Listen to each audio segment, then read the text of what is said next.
Hello everyone, and welcome to Metacrisismewalpha Plays Pokemon Leaf Green. I'm Metacrisismewalpha, as you probably could have guessed by now, and this is the episode where I finally get the balls to tackle Mount Moon. Now, it's not that I can't do Mount Moon. In fact, Mount Moon I think is incredibly easy. No, I'm just gonna run. The main thing is, this is an entire episode where I'm going to be doing a lot of things and I actually have to commentate on it.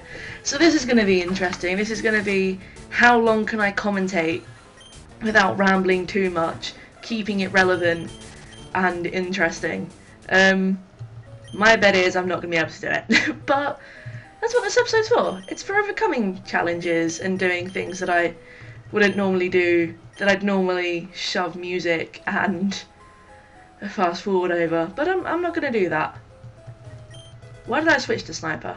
I need to take on this bug guy.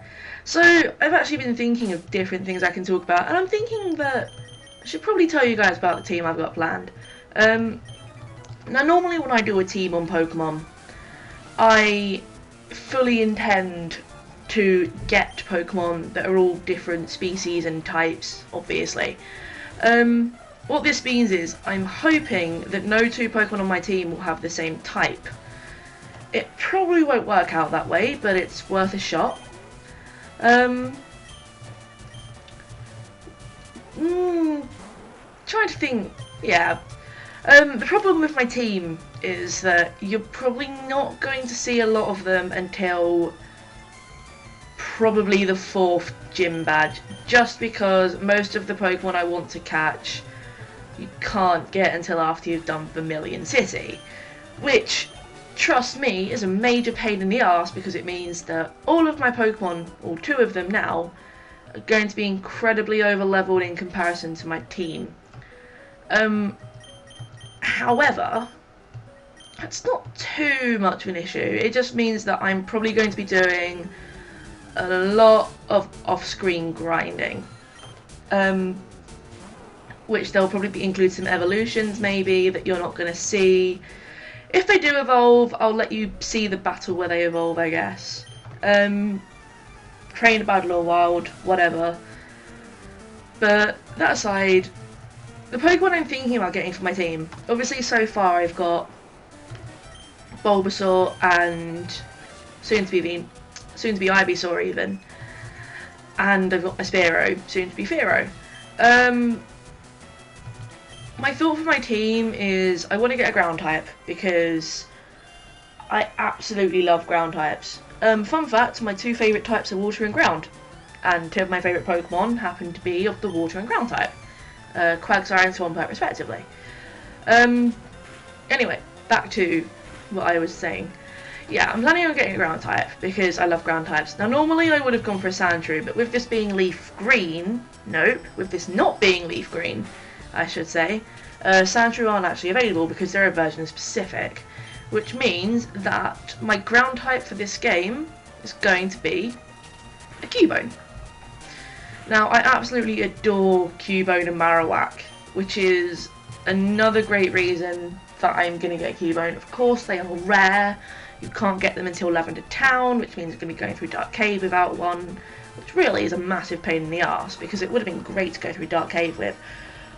But, that aside, that's one Pokemon I'm going to get. The next Pokemon I'm going to get, you get just to the left of Lavender Town, and that is a Growlithe, because I really want to use an Arcanine.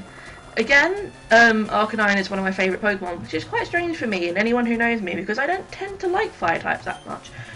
But I've got to admit, I'm getting more and more used to them. Ooh, Poison Powder. Yeah, I've been using fire types more and more in game playthroughs recently, and I'm really starting to like them. So, yeah, I figured I'd get an Arcanine, why not? Oh, please don't tell me it's going to use all... If I've got a Leech Seed up, I don't really need Poison Powder, and I think I'd rather have Sleep Powder. I want to keep Tackle just in case, so yeah, I'll get rid of that.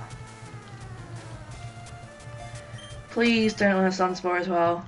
If you learn Stun Spore as well, Rosie, I'm going to kill you. Thank you.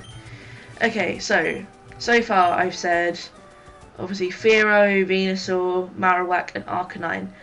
The 5th Pokemon to join my roster is going to be Lapras. Again, I absolutely adore Lapras. I think it's an amazing Pokemon. It's bulky. It's not very fast, but that's fine. I normally try and go for Pokemon who are speedy. I say with a Venusaur and a Marowak on my team. And now a Lapras as well, as you've just found out. But I think it's a worthwhile investment to get as a Pokemon going through the game.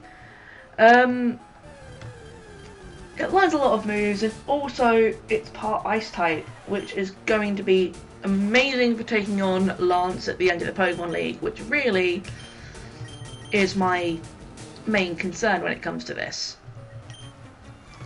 As for the last Pokemon, I've actually yet to decide because both the Pokemon I want to use are really, really hard to get. Now, I was thinking I either want to go with... Oh, come on. I either want to go with a Kangaskhan, because I'm not going to be able to hit it with a... That's part Steel type, isn't it? Oh boy. Okay. I want to go for Kangaskhan because, again, much like Lapras, they're very bulky and they've got a lot of HP and they've got, you know, they've got good stats, really. But not only that, being a normal type, they learn a lot of moves. They've got a good move pool, whether that be for TMs or moves that they learn naturally. In such a case, I think it'd be really good on my team. Unfortunately, the problem is Safari Zone. There's never going to be a guarantee that I'm going to catch one. Or find one. Woo! Rosie's going to evolve. Awesome. You go, girl. That being said, the other Pokemon I was thinking about for my team isn't much better in that aspect. The other Pokemon I was thinking about for my team is another one of my favourites, is a Dragonite. Now, of course, you can see the other problem with this. Dratini are incredibly hard to find and hard to catch because, again, they're in the Safari Zone. Not only that, but they're a pain in the ass to raise, and it's really coming down to who I can catch faster and what can do what better and who's easier to train. I just used Sleep Powder again. That was really stupid. I feel like an NPC. So yeah, I'm really haven't decided who I'm going to go for yet. Obviously, the pro of having a Dragonite is its only weaknesses are Ice, Rock as well, and other dragons. Now, I know there's Dragon Claw in this generation, but the only person who really uses Dragon-type Pokemon is Lance, so that isn't a worry I've got to have. Rock-type Pokemon, I'm going to have other Pokemon on my team who can deal with that. Let's wait for Rosie to evolve. Give her a bit of...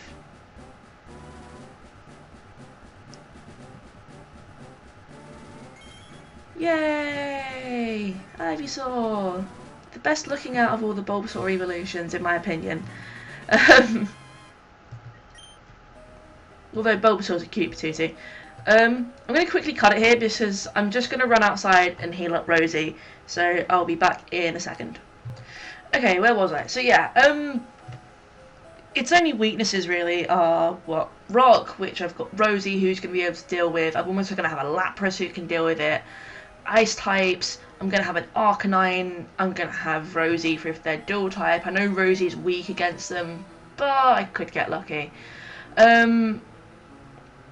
So yeah, it's not the biggest issue in the world. Kangaskhan obviously is only weak to fighting, which is a big bonus. It's really going to come down to who I can catch in the Safari Zone, and I'm not gonna lie, they're probably gonna be caught off camera because I'm not gonna spend 1,000,001 episodes wandering around the Safari Zone trying to find a Kangaskhan or a Dratini that I'm going to catch.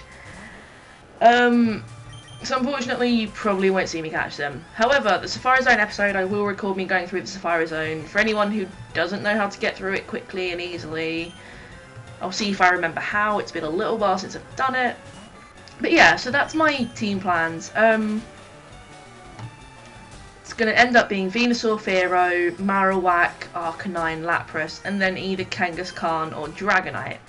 In fact, if you're watching this video, put in the comments which Pokemon you want to see on my team, either that Kangaskhan or that Dragonite. I will try and listen to the comments. Again, it's all going to depend on what I catch, where I catch, stats, and goodness knows what. But, you know, I'll see if I can get a little bit of fan input, and, yeah. So, getting back to the issue at hand, Rosie's just evolved, which is great. I just found the escape rope, which is even better. That guy's not a trainer, I know that for a fact.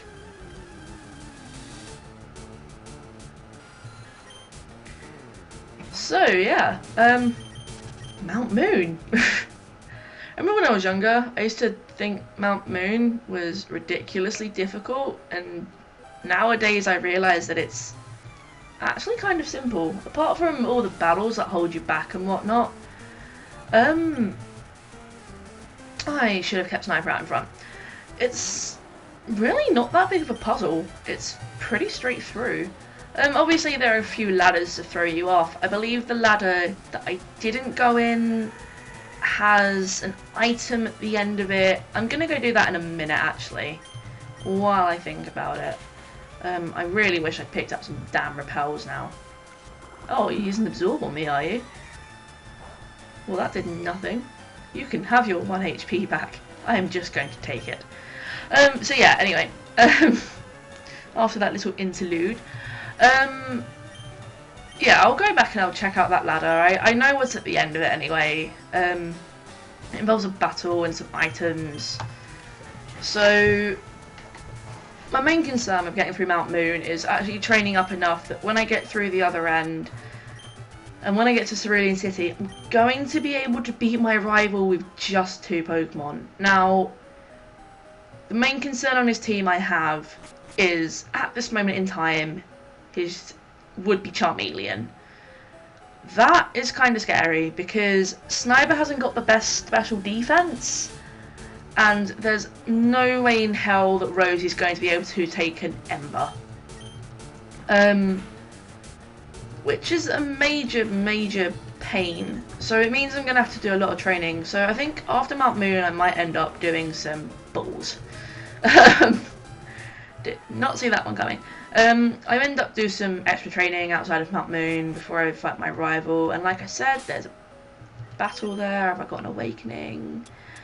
I do not. Rosie, sit this one out. I'll wake you up in the next fight. Okay. Oh, sorry about that. Yeah, so I'm gonna have to do some grinding. I'm not sure if I'm going to do this in the cave because it's going to be really good grinding in the cave for my Ivysaur. Because obviously there's a lot of rock types about that she's super effective against. As long as I can get a Vine Whip spam, I'm pretty sure I'm going to be able to defeat each enemy with 1 hit. Sniper, however, is a bit harder because all the grass types that she would be super effective against are up past Nugget Bridge, which is where your rival is. Which means I'm not actually going to be able to train her as much or as easy as I'd like to. Why did this guy get a Sandshrew? They're not even in this version of the game. Screw you, Rocket. Anyway, that being said, I'm going to try and fight with Sniper as much as I can in this cave. Because of the lack of grass types when I get out the other end, the lack of grass types so far. Bug Pokemon don't really give a lot of experience, so I need something a little bit bulkier to train Sniper on. Ooh, good one. Which is a major pain, as you can guess. But that's just how it's going to have to be which is annoying. So yeah, that's my only plans really thus far. Oh, no you didn't. Why? Here's the thing I really hate about confusion. If you use an attack that's a non-attacking attack, they can still hurt themselves. And I think that's kind of unfair in a lot of ways. I mean, especially if it's a stat reduction, I think it should just be that your Pokemon loses the stat that the enemy would have lost. Oh, come on, really? You missed. Come on, Snipes. Okay. Oh yeah, that's my girl. And you still missed. Slime's not doing very well against this Zubat. I think it's because it's a flying type. I think she probably doesn't want to hurt her winged kin. That being said, I'm gonna heal her.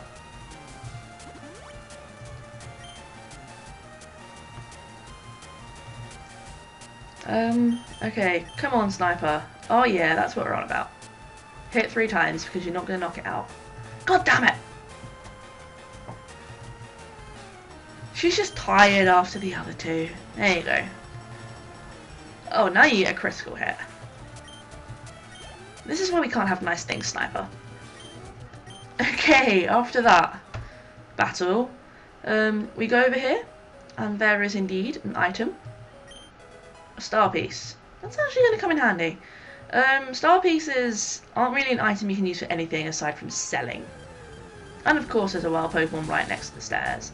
And of course it's a Geodude. Yeah, where was I? There are items in this game you get, and really they're only good for selling.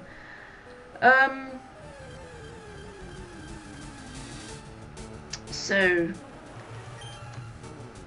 this might be some nice experience. Quick, easy kill. Yep. Oh, okay, never mind. 80 experience is better than nothing, I suppose. So yeah, as soon as I get to Cerulean, I'll sell out that star piece. I'll probably exchange in my potions for some super potions. Yeah, I don't really have much else to say, and I'm barely halfway through Mount Moon. Awesome. If I may go on a small insight into my life with Pokemon, I'm actually planning on trying to do every Pokemon version up until possibly Black and White, just because I don't have emulators yet for Black 2 and White 2. The problem with this is I've yet to get a DS emulator that's actually any good. I've got, I think it's Desmumi or something like that, which I can use. The problem with it being is it's incredibly laggy and slow, which is obviously a really big pain in my ass. I've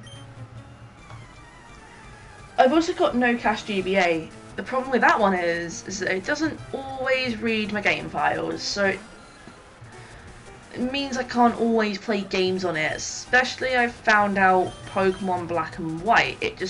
I've tried everything, it just comes up with it can't read the game data and it just will not let me play them whatsoever. Obviously that's a really, really big annoyance. I've also found that my Pokemon Heart Gold and Soul Silver on here always seem to, like, crash. So, the DS generations, I'm really going to have to figure out what I'm going to do to play those. What I might end up having to do is I might actually end up having to record them from my DS through a webcam, and then uploading it like that, which means the quality is not going to be as good, and the sound quality is not going to be as good, but it might be my only choice. I'm going to figure that out as much as I can. And I really hope I don't get poisoned by this thing. Okay, that's good. I can kill it next hit. The same also goes for Gen 4. Now, Gen 4 is actually my least favourite generation. That being said, so I'll be playing Platinum if I do Gen 4, because Platinum added so much to the games that Pearl and Diamond left out, and honestly, I really hated, despised Generation 4 right up until I actually had the money to buy Platinum, which, considering I got Generation 4 back when I was, well, let's put it this way, I got Generation 4 when I was going into year 10, and I'm now going into my 3rd year of university. It was a very long time. I only got it last year in my 1st year of uni. So I really, really didn't get to play Platinum for the longest time. I completed Pearl. I've played through it a fair few times. It's just, of all the Pokemon games, in my opinion, it's got the least replayability. I mean, take it from me, the amount of times I replay Pokemon games is ridiculous. I must have completed Heart Gold and, well, Soul Silver really. Soul Silver was the one I got. I must have completed Soul Silver about 7 or 8 times since I got it about 3 or 4 years ago now. Yeah, it would be, well, maybe 4 or 5 years ago. Ish. I've had it a while, let's put it that way. So, I'm hesitant to say that just because I've completed Soul Silver so much, it's my favourite generation. Because the only games I think I've played more than I've ever played Soul Silver is definitely Emerald. I think of all the Pokemon games, Emerald is my all-time favourite. I absolutely love Hoenn. I think it's criminally underrated. It's got such an amazing landscape. I think the Pokemon had really good designs. I love the starters. Even Torchic. That one's for you. That one's for you, Faye. That one's for you. I love Torchic. Mudkip is one of my favourite starter Pokemon of all time, as is Trico. The only Pokemon who really beat it are Totodile and possibly Squirtle and Bulbasaur as well. I absolutely adore Squirtle and Bulbasaur. But yeah, again, ground water type. I've got a hiker there, so I'm going to swap to Rosie even though she's asleep, because this will wake her up. Oh, wrong button. So yeah, my Gen 3 playthrough will definitely be up there, because Gen 3 again is another GBA game, and as you can see, my GBAs are on fine. So I'm not sure if I'm going to do them in order. I mean, I started on Fire Red because obviously it's Generation 1, it's the original, it's where most people my age definitely started out their Pokemon careers, and I thought it'd be nice to go back and revisit the nostalgia without having to go all the way back to things like Pokemon Red and Yellow and Blue, which were incredibly broken, and honestly, playing through them again, I have done, but oh my god, they were horrible. I mean, compared to nowadays and how good the games got, replaying through the old generation games, unless it was, I really, really had to wear the nostalgic goggles on a permanent basis. It was horrendous. So yeah. Ooh, Onyx. This would be good for some experience. So what I'm probably going to end up doing is I probably won't play them in order. I'm probably going to do. I'll do Fire Red, as I'm doing now. I'll probably then go on to do Ruby, Sapphire and Emerald, of which I'll be playing Emerald because the storyline was better, and I just think that Emerald, you know, it introduced animations, it's got a better storyline, it mashed together both Ruby and Sapphire, it meshed them really well, and out of Gen 3 it's probably my favourite one. Also Rayquaza. You can't beat Rayquaza or Rayquaza, however you pronounce it. So say we're Groudon and Kyogre, I'm not going to bow down to your pronunciation types or whatever. Oh, revive, that's handy. I say it how I say it, and that's how this goes. I'm fully aware that this episode is probably becoming really, really long by now, and I'm really sorry about that. If it helps, I'm near the end of Mount Moon. I think I've got 1 or 2 rocket battles left to go. I've got a fossil to pick up, a nerd to beat into the ground, and then I'm home free. So I'm really, really sorry this episode's been a really long one. I probably should have cut it in 2. Cutting it now would just seem really pointless because we're actually quite close to the end, as I just said. So I think I'm just gonna have to really bite the bullet, and I'm just gonna try and get through the rest of this as quickly as possible. Just because I think I must have been recording at least 15 minutes by now. If I haven't, then yay. If I've been recording for a lot longer, then I am so sorry. I've really been trying to get through Mount Moon as fast as possible without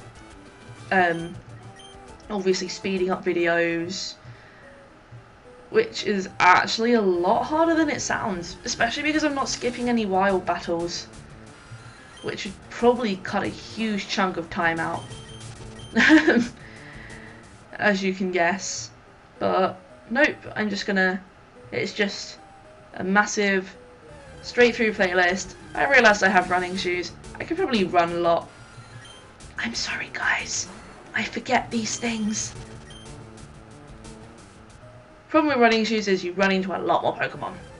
Like so. Thank you, Zubat, for proving my point.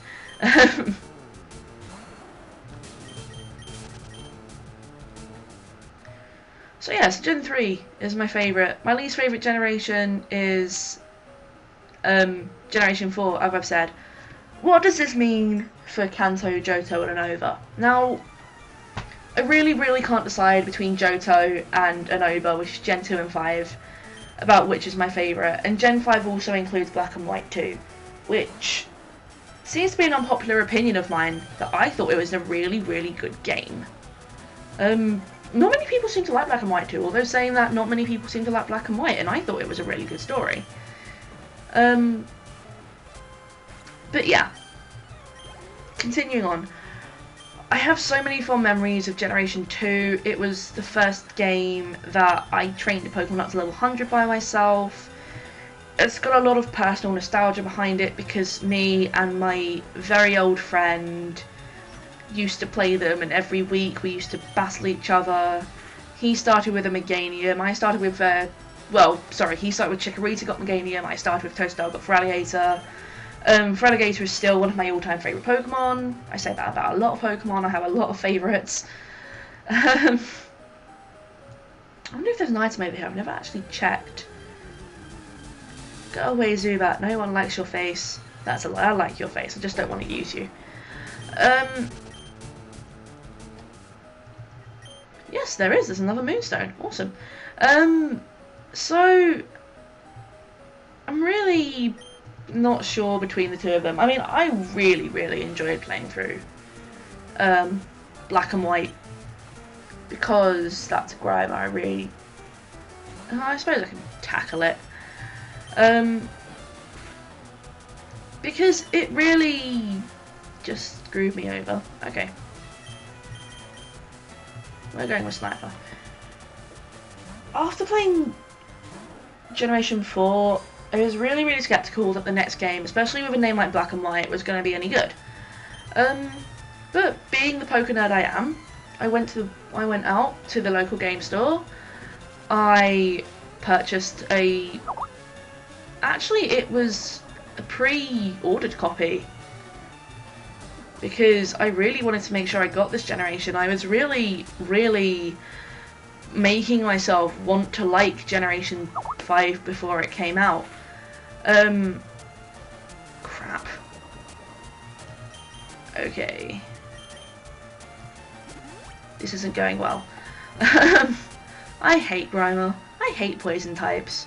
I don't really think there's ever been a poison type that I've liked besides maybe Arbok, and even then I only like it aesthetically. It looks nice. That's about it. That's about all I think of poison types. If I actually do think of a poison type I like, I will completely take that back. Ivysaur's dual poison, so it doesn't count. So yeah, where was I? I was ranting about something about Pokemon. Yes, Pokemon Black and White. I was really, I saw Pokemon designs before I went in, and I was, oh yeah, it's disabled. I was really hesitant about the gen, because I looked at the starter Pokemon, I didn't think they looked particularly nice. Nowadays, I mean, I absolutely love them. Probably not as much as other generations. I prefer them to Gen 4, that's definitely something. My only gripe, especially, was when Tepig evolved and it was another firefighting type, and I was just really annoyed because fighting actually adds nothing to a fire type. It means it's not weak to rock. Well, it is weak to rock, but it's got a defense against it. My saying to this is, yes, it then becomes weak against flying, which are incredibly common. Also becomes weak against psychic, which are some of the most powerful, if not the most powerful, special attackers in the game. That's not a good compromise. That's really not a good compromise when it comes to a firefighting type. You lose one weakness to gain two. A very common weakness and a very strong weakness. Anyway, that aside, it was nice in Gen 3. I don't want a Helix Fossil, I want a Kabuto. It was nice in Gen 3 to have it. They were cool. Yeah, Blaziken, fine. Gen 4, Infernape, I actually really like Infernape.